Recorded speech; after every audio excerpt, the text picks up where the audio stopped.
Welcome to National Polygraphic Birds of the South End of the Earth. I'm Christopher Attenborough, and birds are very much with us these days. Scare ya? You think you were on the wrong podcast?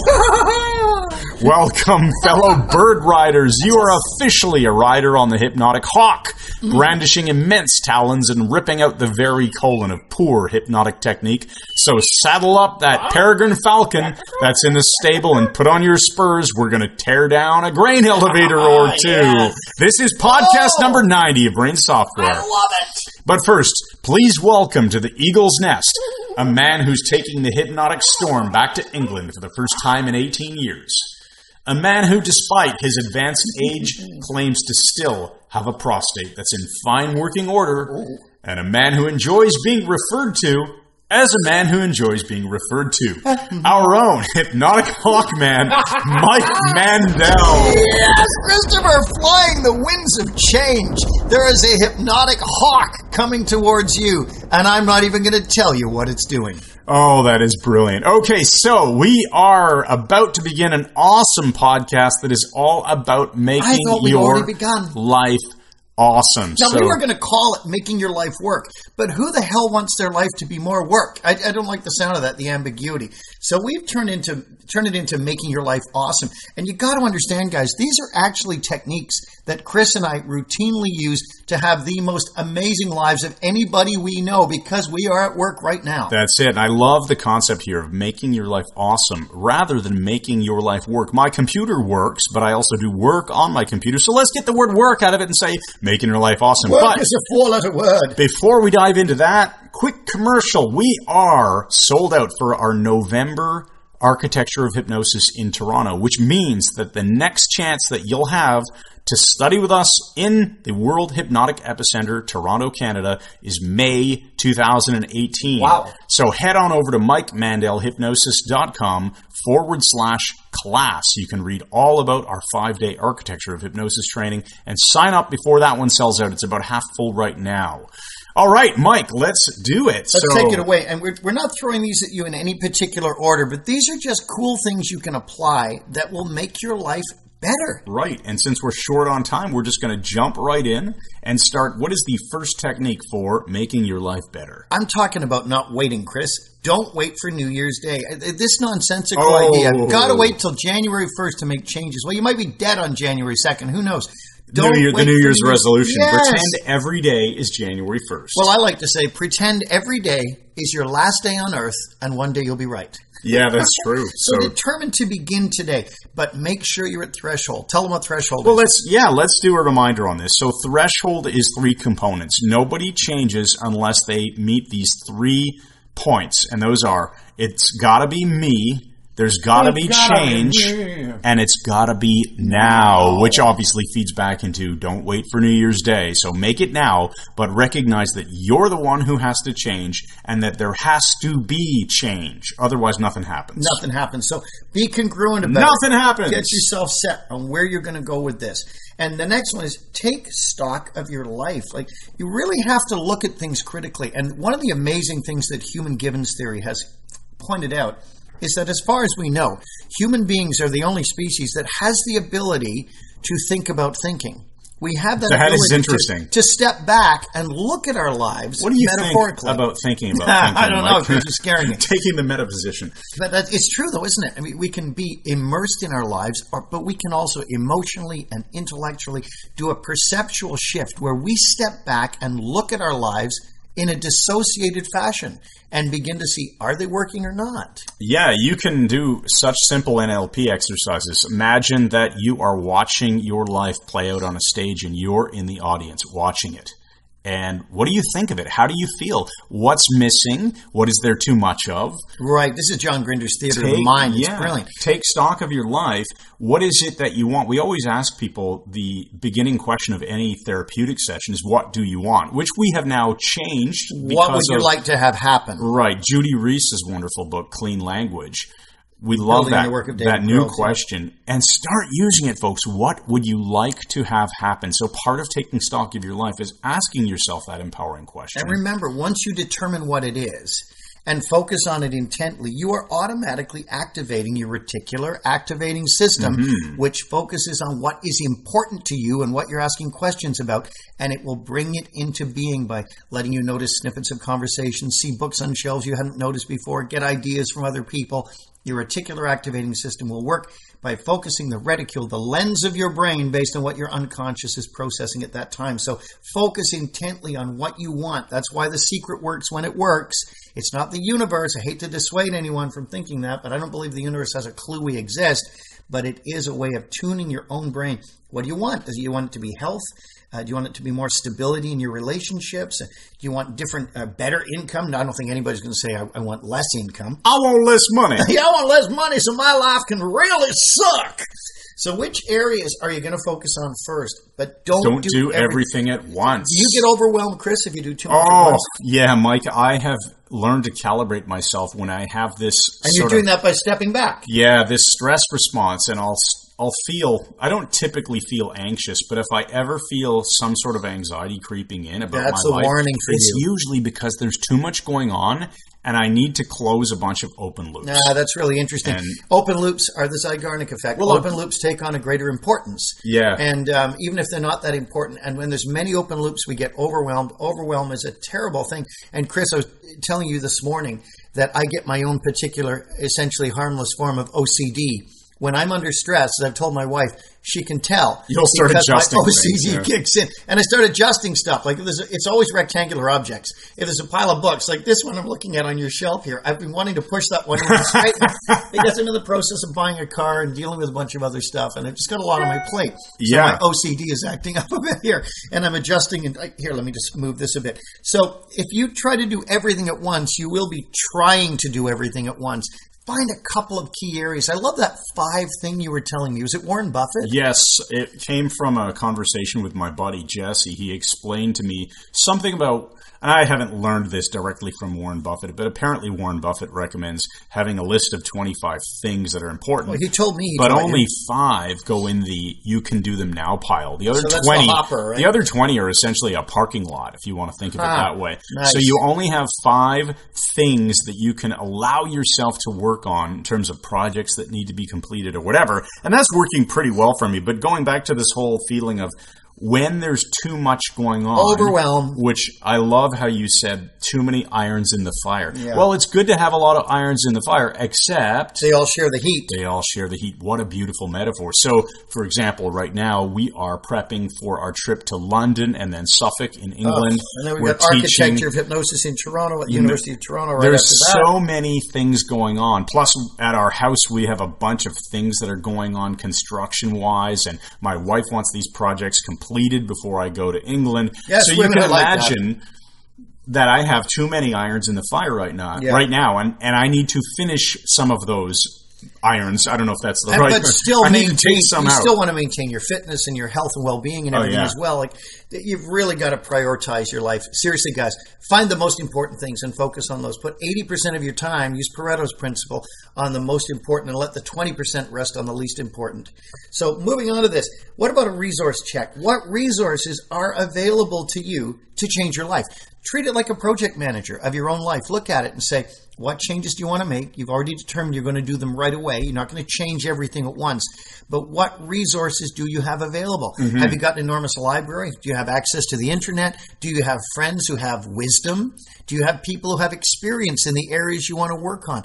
Find your resources and mine them for the information you need. If you think about little things, a lot of the times, let's say, let's say you got a new MacBook Pro computer and you needed to learn something about how to use some aspect of it. You would go to YouTube, probably find a DIY training video, some video that would teach you how to use the software, whatever it is. Well, what is the equivalent in your life that you need in terms of resources? Right. What skills do you need to learn? What information, what trainings, etc.? Make a list of how you can gather those resources and then go out and make it happen. How you will gather them. Yeah, and by not having too many irons in the fire, by prioritizing, as Mike said earlier, you can get more done. Yeah, what's first? What's the most important thing to do right away? Or what could be first? You'll have a lot of people who will say stuff like, well, I want to get a job that pays more money. And of course, they don't have any skills. So if you go and teach yourself a skill, you can all of a sudden get a job. In fact, this reminds me of a really good little story. One of our students who took our architecture of hypnosis a few years ago, he's a software guy, a really smart Russian entrepreneur. And he mentioned that he was taking a lot of Ubers in the city of San Francisco. And he would speak to the Uber drivers and ask them about what kind of income they were making. And it was, I can't remember what it was, but they would say, bust their ass to make maybe it's $100 a day, whatever it is. Okay. Maybe 150, I don't know. Not a huge amount of money. And he was asking them if they realized that they could take a course that after 3 months they would graduate, and it doesn't make them a certified engineer, but essentially the term software engineer, as he was explaining it, is a generic term. It doesn't mean you've actually done an engineering degree. Yes, but 3 years, and you become this, let's call it a coder or a software developer. 3 years? I meant to say 3 months. 3 months. Edit that out. 13 weeks, okay? And you can take a training, and all of a sudden, according to him, in San Francisco, you're able to get a job where you're making, say, $150,000 a year. Woo. Now, if you want to make more money and you're driving a vehicle around all day for peanuts, and you want to do you want to do something different, well, that would be a good example of understanding, hey, here's a training I need to take that after 3 months, all of a sudden, I'll have the qualifications to earn dramatically more money. So it's really important to do your homework. And if you don't know what the resources are, find people who do and talk to them.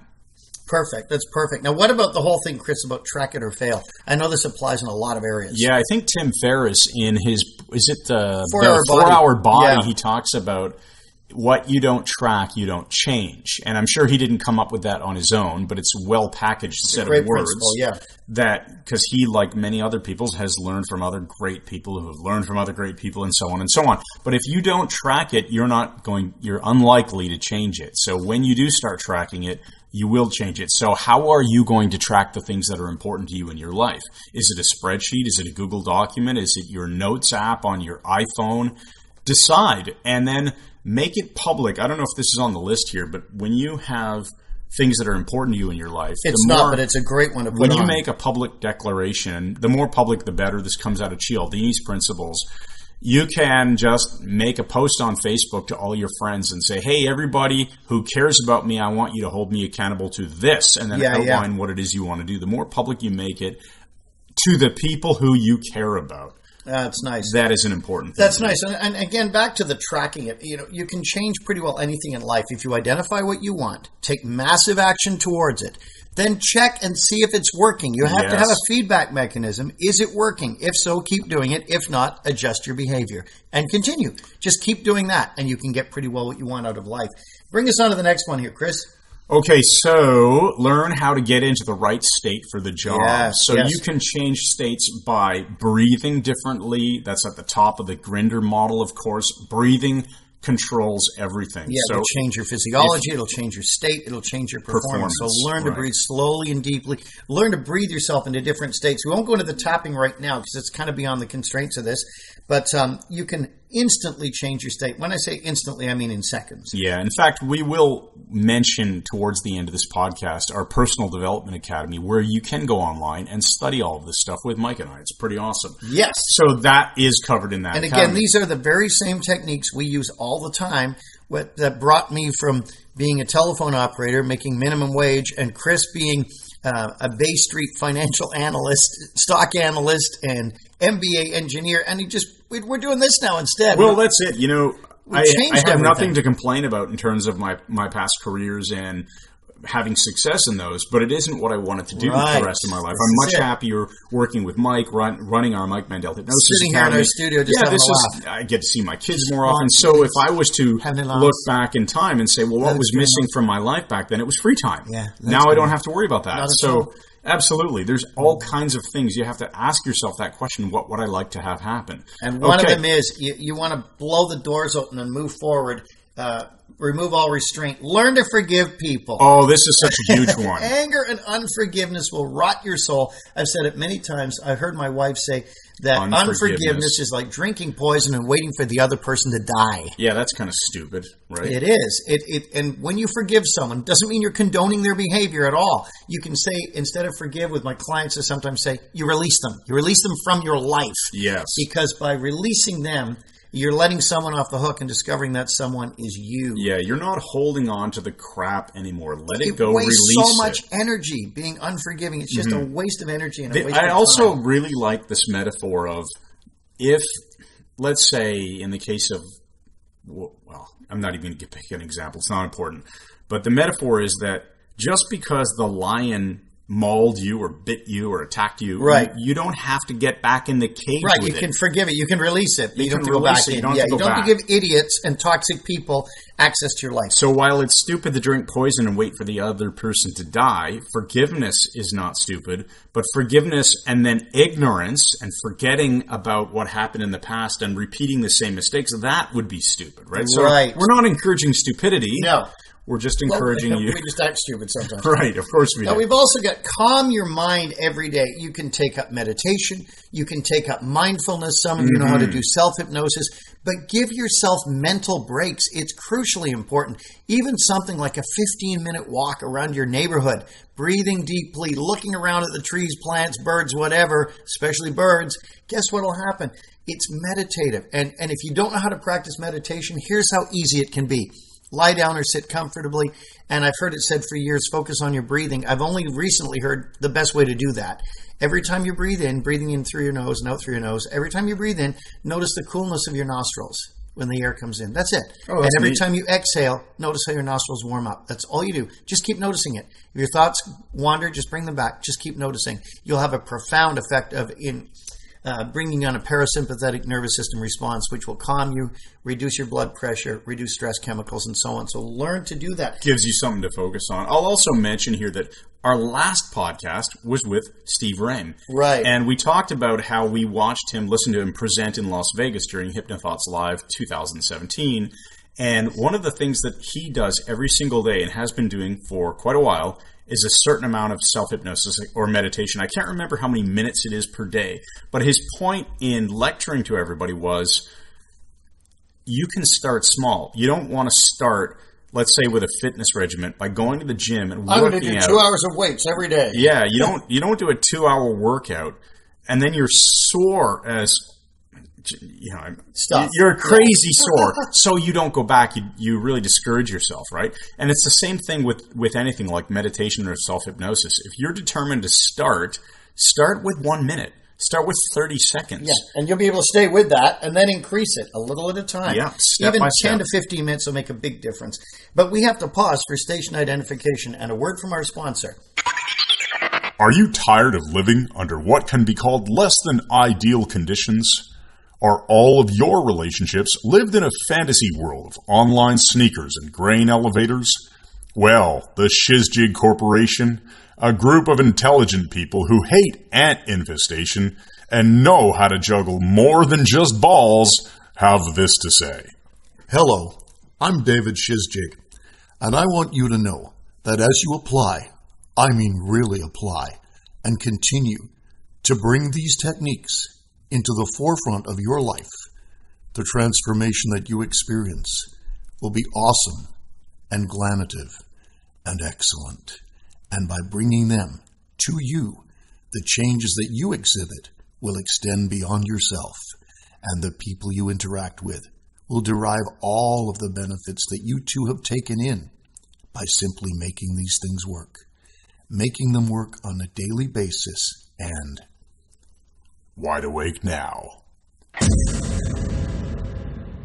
Stop wasting time. This is a huge one, Chris, that I think is vitally important. People live as though they have an infinite amount of time, and they don't. None of us do. It feeds into that first one, right? Pretend you're going to die tomorrow. Eventually, you'll be right. Act as though you are. One day, you'll be correct. And the thing is, I'm coming up to 65, my next birthday. It is astounding. I was a happy 18-year-old, and now I'm a happy almost 65-year-old. But where the heck has all that time gone? It will accelerate on you and get out of control. The last thing you want to do is look back on the next, 20 years from now, look back and go, I've watched a lot of TV. Yeah, I watched a lot of TV Yeah. and played a lot of video games. You got a life. Like, make use of it. Turn off the frickin' television. I've said it a million times to my clients and corporate audience as well, hundreds anyway. If you turn off your TV just 1 hour a day, you get nine 40-hour weeks of spare time in a year. Do the math, folks. What could you do with 9 40-hour weeks? You could transform your life. Think about it. 1 hour a day is 365 hours a year. Divide that by 52 weeks, and, well, you'll figure out how many equivalents it is. Indeed. And also, you say, what do you want your life to look like? So look at your life. Figure out what you want it to look like and find out where the waste of time is happening. Yeah, make a list. This is something, again, if you track what are all the things that you believe you're wasting time doing that are not really productive and don't move you further towards your goals. Just drop those suckers. Now, the next one is, this is from me. It's put some culture in your life. Art, music, museums, opera, theater, dance, ballet, whatever. Culture is what enhances our humanity. It's what gives meaning to our lives. And this stuff is important.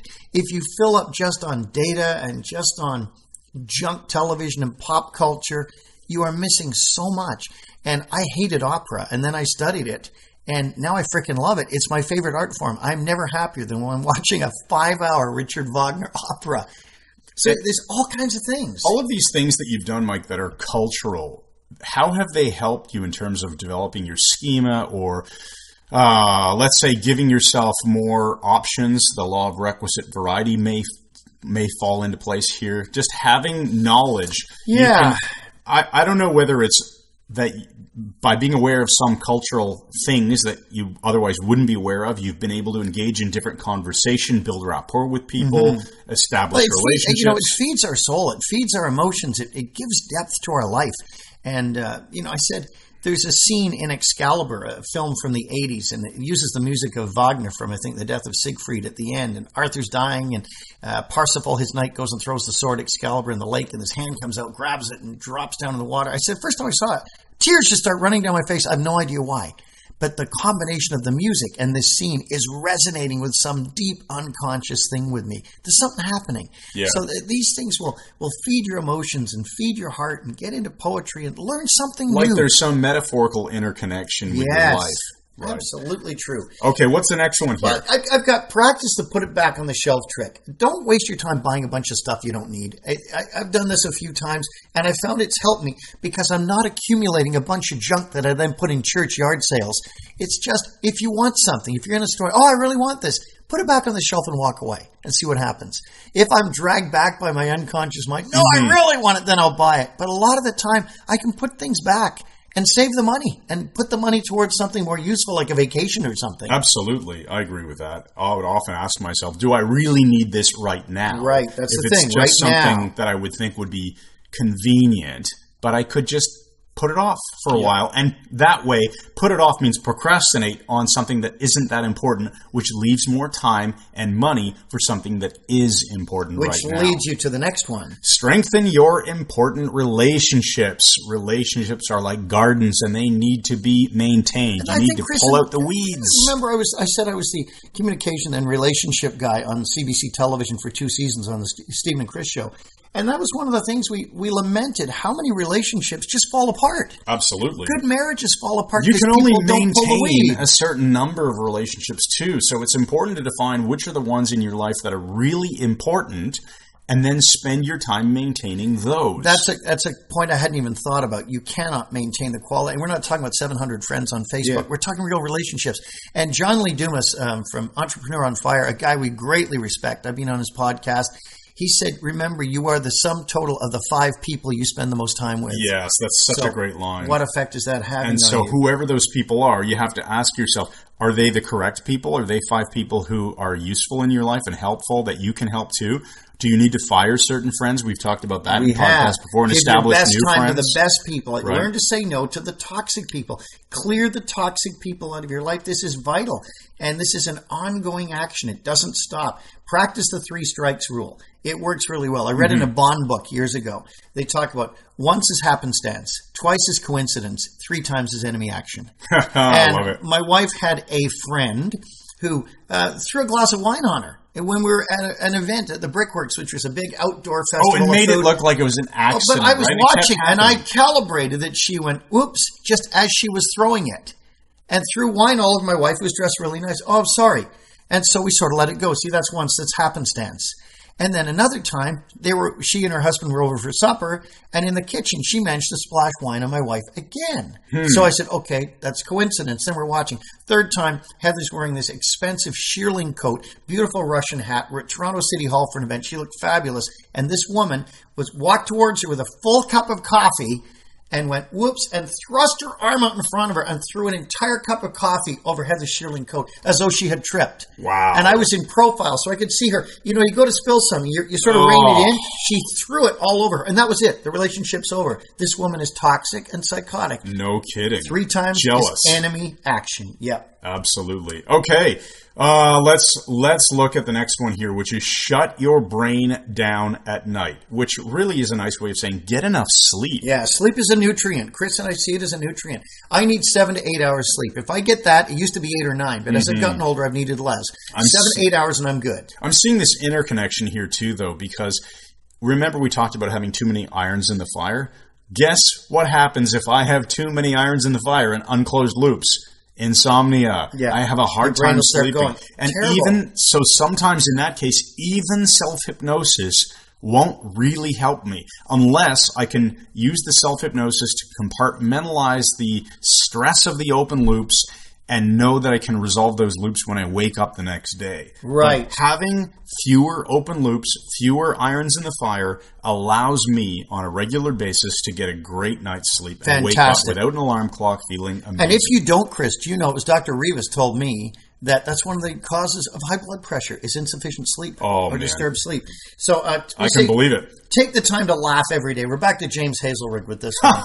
Even laughing, laughing on purpose has the same effect. Get the endorphin release. Like, laugh on purpose. Yeah, when you need to feel good, just start laughing. Well, I'm going to sum up these last ones really quick because we're running out of time. Then Chris is going to give us our empowering question of the day. That's right. Never stop learning. Keep your mind well furnished. Build that schema. Build your schema, your base knowledge. Make a difference in somebody else's life. Help people. Practice kindness. It doesn't Hashtag hurt. we help people. The reward for Jason Linett. That's just a shout out to Jason Linett right there. And we'll be seeing him tonight. And here's my main one to end with, guys.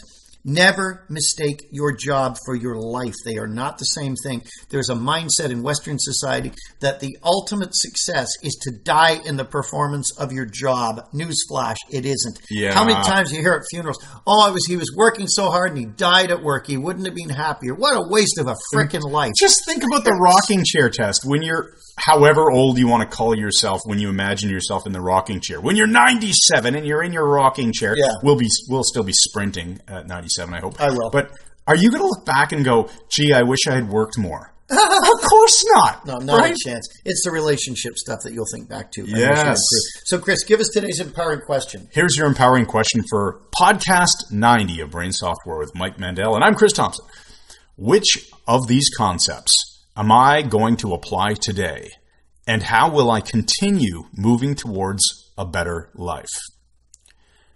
So, of all these hacks, which stands out as the one I'm going to apply today? And how will I ensure that I am always moving forward towards a better life? Excellent one, Chris. Absolutely excellent. Okay, so now I think it would be appropriate to mention here that since this podcast was, how are we on? 29 minutes, something like that. It would be worth your while to head on over to MikeMandelHypnosis.com/PDA, which stands for Personal Development Academy. MikeMandelHypnosis.com/P for personal, D for development, A for academy. Check it out. We have put together a pretty awesome collection of videos that are all easily watched in bite-sized chunks. They're high-definition videos of Mike walking through all kinds of amazing principles and tools that you can use in your life, just like the stuff we've talked about here, but obviously in more depth. Values hierarchy, calling ego states into the executive, how to do better job of communicating with people, body and become language. fully functioning clones of us. Or at least of Mike. And it is awesome, and it is an amazing tool. There's a ton of bonus stuff that we're giving you with the Personal Development Academy, and it was created mostly because we had one brilliant student who said, hey, you guys have this awesome Mike Mandel Hypnosis Academy. It's amazing, but not everybody wants to learn how to be a hypnotist. So why don't you guys take all the awesome stuff in there that isn't directly related to hypnosis, but is more of the stuff that you can use on yourself, use in your own life. Or if you're a coach, a people helper of any kind, you can learn this stuff and teach it to your clients. Fantastic. And they will thank you for it. MikeMandelHypnosis.com/PDA. And consider coming to Toronto, the World Hypnotic Epicenter, as so many have done from all over the world, as far as Singapore and India and Egypt. Come and study with us. Come and train with us. We still got a couple of spots left for May, and we're opening the June training soon. All right. Do you have a metaphor for us, Mike? I do, Chris. Closing it out with a hypnotic metaphor. Not hypnotic, a therapeutic metaphor. Well, certainly empowering. Years ago, actually I was 10 years old, and I still have a friend from that age, Brian McDowell. I've known him since I was 10 years old. We've stayed in touch, and it's just a blessing to have known someone that long who's such a good friend. And I moved to Scarborough, Ontario, which is a suburb of Toronto, from the city of Toronto. I'd been attending Earl Beatty Public School, where some of you know I was brutally oppressed and bullied by a teacher, Tom Goulding, who made my life a living hell and almost gave me a nervous breakdown. Well, we moved, so I was blessedly released from that school, but I didn't have to see him at all. I went to Wexford Public School on Pharmacy Avenue, and then on to Wexford Collegiate. But at Wexford Public School, grade 6, I was put in a class for fairly advanced students. There were a couple of different classes there, and I was put in the advanced one. And the teacher was one of the 3 best teachers I've ever had. One was Derek Baumer, one of my mentors at NLP Canada, who I studied with. One was John Grinder, the co-founder of NLP, who was just a brilliant teacher, and I modeled much of my style from him. And the other was this man, my grade 6 teacher, Donald Thain, Thain.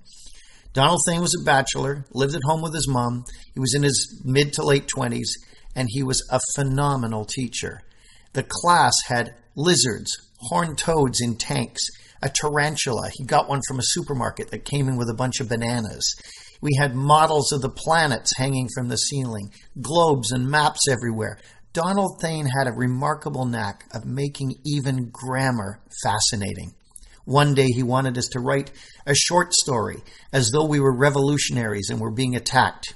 And as we wrote these, he had revolutionary music playing on a record player, fife and drum music. And then he took all the things we'd written with stick pens, baked them in the oven at his house so they became yellow and old, and doused them with red inks that looked like they had blood on them. It was remarkable, the things this man thought of. I lost touch with him, and I tried to find him a few years ago and found Donald Thain at University of Waterloo, a professor there. I wrote to him, but it wasn't him. He said, I've heard of him. I don't know what happened. I think he died of MS years ago. So I lost touch with my brilliant teacher, but I owe so much of my joy of learning, if not all of it, to the Wizard of Wexford, Donald Thain. Thanks, everybody, for listening to episode 90 of Brain Software with Mike Mandel, and I'm Chris Thompson. Head on over to our website. Make sure you check out the Personal Development Academy. Make sure you check out MikeMandelHypnosis.com/class if you'd like to attend our live training in Toronto. And we look forward to meeting you one day in person sometime soon. Thank you very much. Podcast 91 soon. Thanks again. And good night.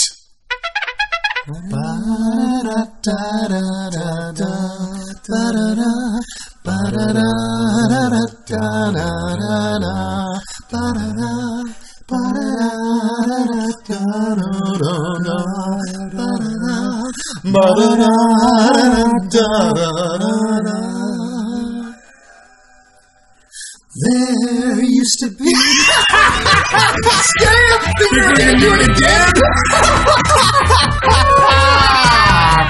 Oh, that was hilarious.